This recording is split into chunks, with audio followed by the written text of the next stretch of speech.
voting going on in Arizona and Utah after this overnight news?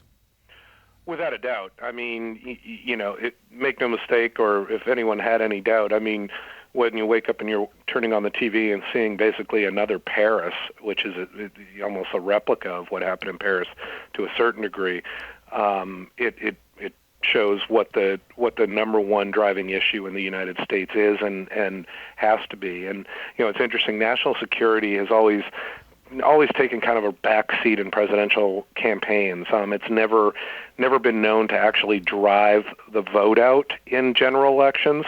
I think that we're going to see something very differently this fall.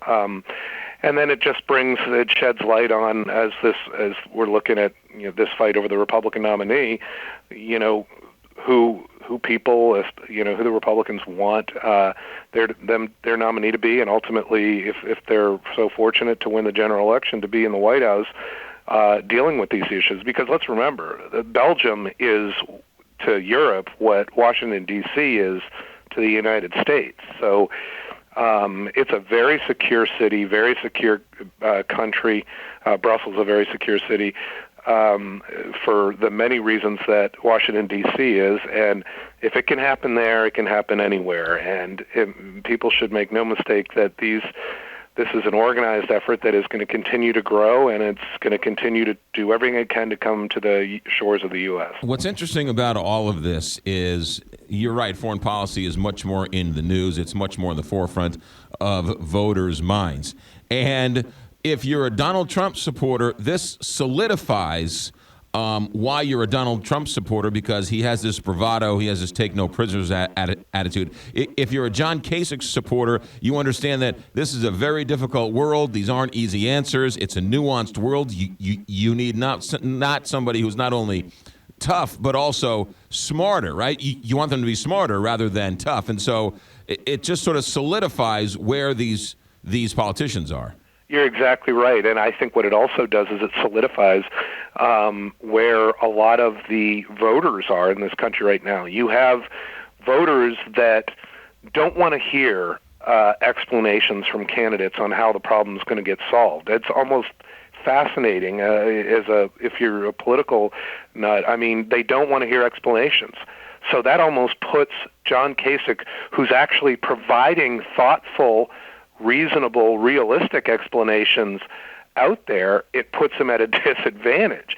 What they want is tough talk and bravado. So the irony here, is that people are so down on Washington, D.C., and they're so down on insiders and politicians for the rhetoric primarily, and the fact, empty rhetoric, if you will.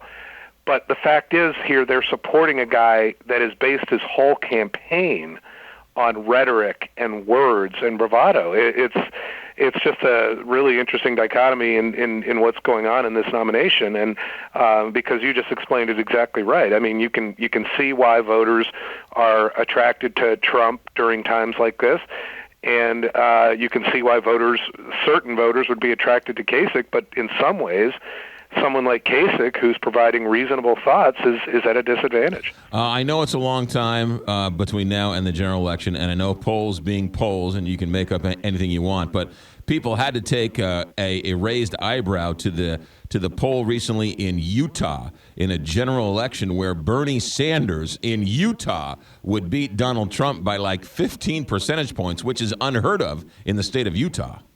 Yeah, I mean, listen, polls are polls, and a week is a lifetime in politics, and anything can happen. But I mean, I will say right now, and it's frustrating as someone who's worked in the Republican Party for many, many years as I have, but Donald Trump nor Ted Cruz have a chance of beating Hillary Clinton in the general election in the fall.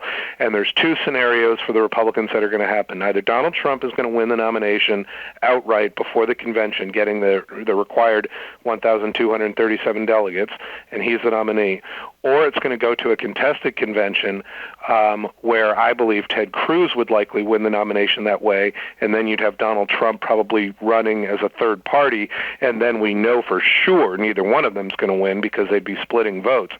So I don't mean to kill everyone's buzz here, but I think the writing is on the wall for, unless a big shoe drops, that Hillary Clinton is likely going to be the next president of the United States. Trey Hardin, thanks for helping us read the tea leaves. Have a good day. We'll talk to you soon.